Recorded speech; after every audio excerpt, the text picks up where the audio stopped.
Assalamualaikum warahmatullahi wabarakatuh. Salam, Om Swastiastu, Namo Buddhaya, Salam Kebajikan, Rahayu. Perkenalkan, saya Sahya Artesti Prasetyo dengan NIM 2401050344 dengan mata kuliah Keterampilan Berbahasa Indonesia.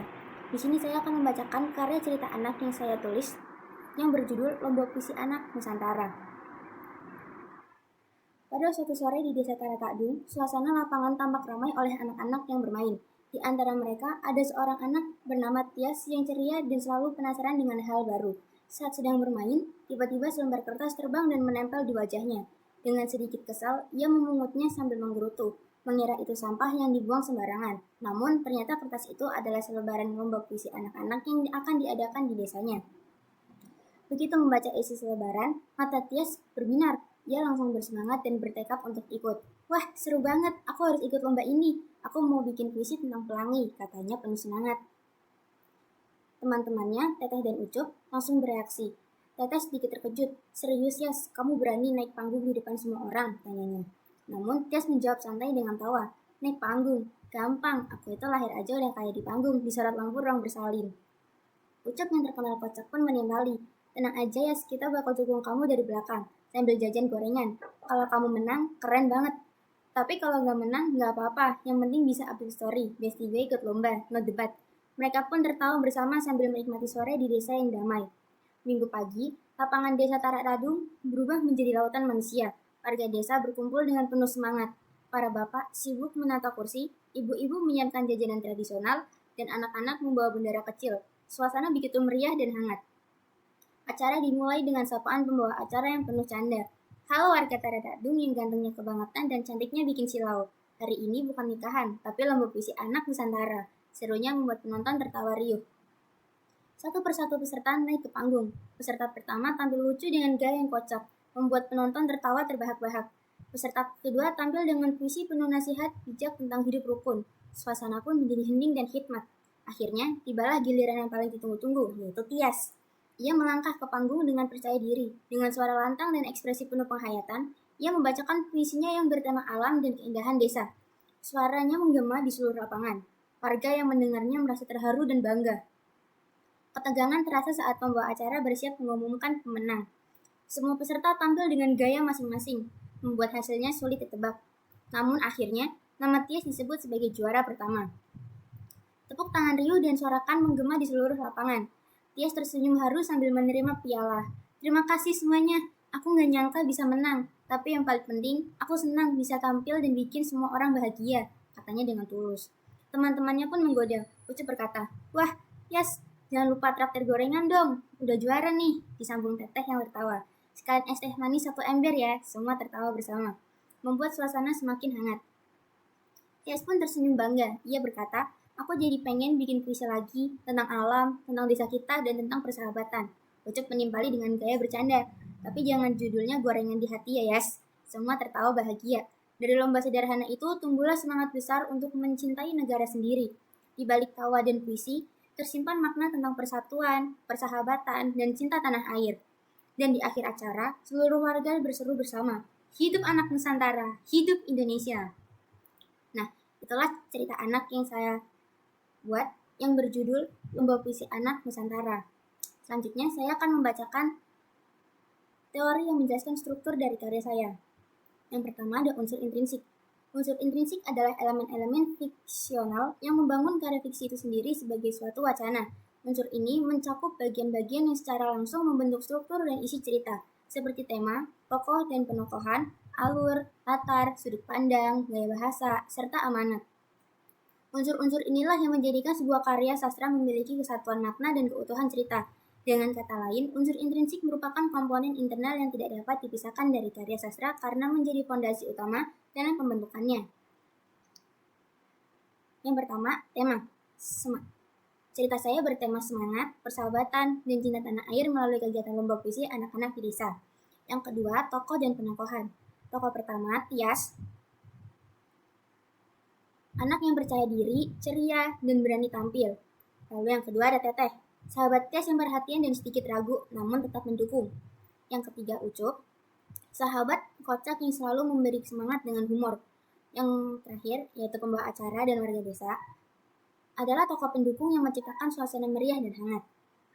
Selanjutnya, alur dari cerita karya saya itu adalah alurnya maju. Yang keempat, latar tempat cerita berada di Desa Kadung dan lapangan desa. Lalu waktunya itu ada di sore hari saat menemukan selebaran dan minggu pagi saat lomba. Lalu suasananya itu suasana ceria, meriah, penuh semangat, kebersamaan, dan tawa. Lalu amanat, kemenangan bukan segalanya. Yang terpenting adalah keberanian, kebersamaan, dan semangat mencintai budaya serta tanah air. Lalu sudut pandang. Sudut pandang yang diambil dari cerita saya yaitu sudut pandang orang ketiga serba tahu, karena pencerita mengetahui perasaan dan tindakan semua tokoh. Lalu gaya bahasa yang digunakan adalah gaya bahasa yang ringan, lucu, dan penuh dialog khas anak-anak, menggunakan humor untuk menciptakan suasana hangat dan menghibur. Lalu ada unsur ekstrinsik. Unsur ekstrinsik merupakan komponen pembangun karya sastra yang berasal dari luar teks, namun memiliki pengaruh besar terhadap isi dan struktur karya tersebut. Unsur ini meliputi faktor-faktor eksternal seperti latar belakang sosial, budaya, agama, moral, dan pandangan hidup pengarang, yang semuanya turut membentuk gagasan serta nilai yang terkandung dalam karya. Dengan kata lain, unsur ekstrinsik membantu pembaca memahami makna karya secara lebih luas, karena karya sastra tidak lahir dalam ruang hampa, melainkan dipengaruhi oleh kondisi sosial dan lingkungan pada masa penciptaannya, sehingga pemahaman terhadap unsur ekstrinsik akan memperkaya interpretasi pembaca terhadap makna dan pesan yang ingin disampaikan oleh pengarang. Yang pertama ada nilai moral. Dari kisah Tias yang berani mengikuti lomba puisi meskipun awalnya diragukan oleh teman-temannya, cerita ini menekankan pentingnya keberanian, rasa percaya diri, dan semangat pantang menyerah untuk mencapai tujuan. Kemenangan Tias menjadi bukti bahwa usaha dan keyakinan diri akan membawa hasil yang membanggakan.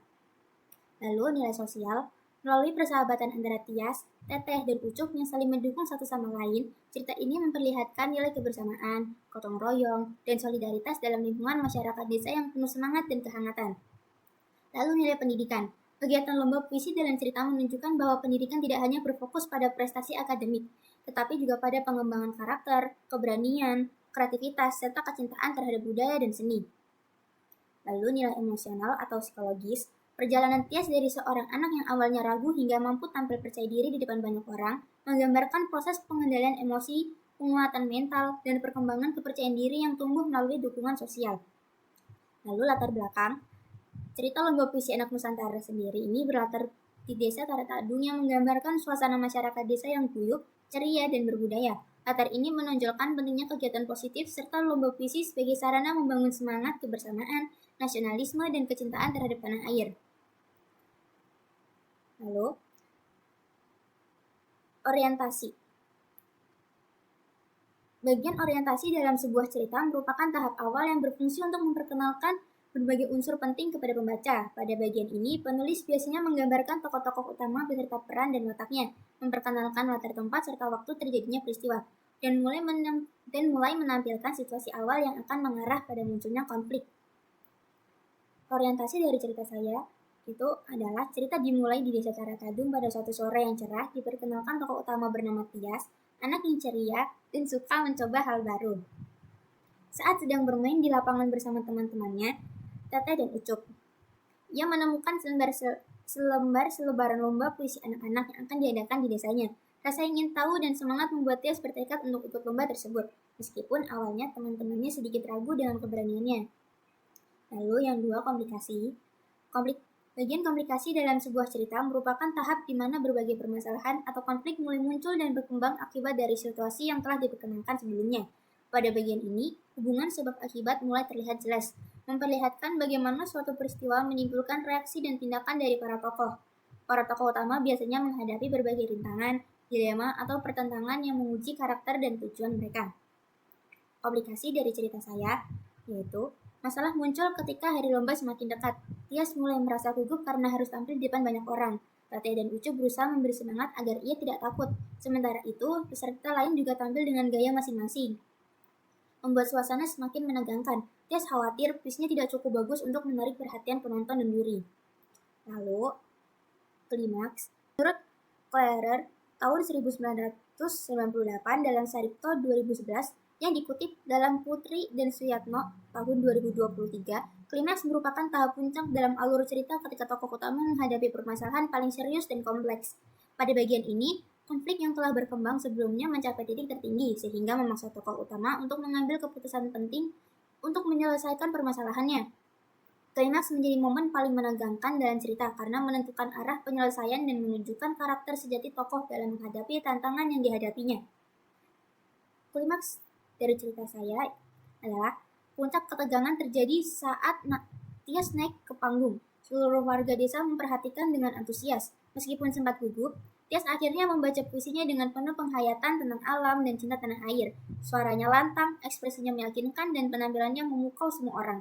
Saat menunggu pengumuman, suasana terasa tegang dan mendebarkan. Lalu, resolusi, menurut Clarer, tahun 1998 dalam Saripto 2011, yang dikutip dalam Putri dan Suyatno tahun 2023, resolusi atau penyelesaian merupakan bagian akhir dari alur cerita, yaitu ketika tokoh utama berhasil mengatasi permasalahan yang dihadapinya. Pada tahap ini, konflik yang sebelumnya memuncak mulai mereda dan situasi berangsur-angsur menjadi tenang serta kondusif. Bagian penyelesaian ini menandai berakhirnya perjalanan emosional tokoh dan memberikan gambar tentang akibat dari tindakan atau keputusan yang telah diambil. Resolusi dari cerita saya, yaitu akhirnya pembawa acara mengumumkan bahwa Tias berhasil menjadi juara pertama. Sorak-sorai dan tepuk tangan menggema di lapangan. Yang merasa sangat bahagia, bukan hanya karena menang, tapi karena bisa membuat orang lain senang. Lalu, koda dalam teks cerita inspiratif merupakan bagian akhir cerita yang berisi kesimpulan serta pesan moral yang dapat dipetik oleh pembaca. Pada bagian ini, penulis memberikan saran, solusi, atau nilai-nilai kehidupan yang dapat diteladani dari kisah yang telah disajikan. Koda dari cerita saya yaitu cerita diakhiri dengan rasa syukur dan kebahagiaan. Tias menyadari bahwa pengalaman ikut lomba membuatnya lebih percaya diri dan menghargai arti kebersamaan. Ia berjanji untuk terus berkarya dan mencintai negerinya. Persahabatan antara Tias, Teteh, dan Ucup pun semakin erat, diiringi tawa dan keceriaan warga desa yang bangga pada anak-anak mereka. Yang terakhir adalah interpretasi dari karya. Cerita Lomba Puisi Anak Nusantara menceritakan tentang seorang anak bernama Tias yang bersemangat mengikuti lomba puisi di desanya, Tanah Takdung. Dengan dukungan sahabat-sahabatnya, Teteh dan Ucup, ia tampil percaya diri, membacakan puisi bertema alam dan cinta tanah air hingga berhasil menjadi juara pertama. Namun, makna utama dari cerita ini tidak hanya terletak pada kemenangannya, melainkan pada keberanian, semangat persahabatan, dan kebanggaan terhadap budaya lokal. Interpretasi dari karya ini menunjukkan bahwa setiap anak memiliki potensi dan keberanian untuk berkarya, serta bahwa ajang seperti lomba puisi dapat menumbuhkan rasa percaya diri, gotong royong, dan kecintaan terhadap bangsa. Pesan yang disampaikan menekankan pentingnya menghargai proses, menjaga persahabatan, serta menanamkan semangat cinta tanah air melalui karya dan kreativitas. Itu saja yang dapat saya sampaikan. Sekian. Apabila ada kesalahan dalam pengucapan, saya mohon maaf. Wabillahi taufiq wal hidayah. Wassalamualaikum warahmatullahi wabarakatuh.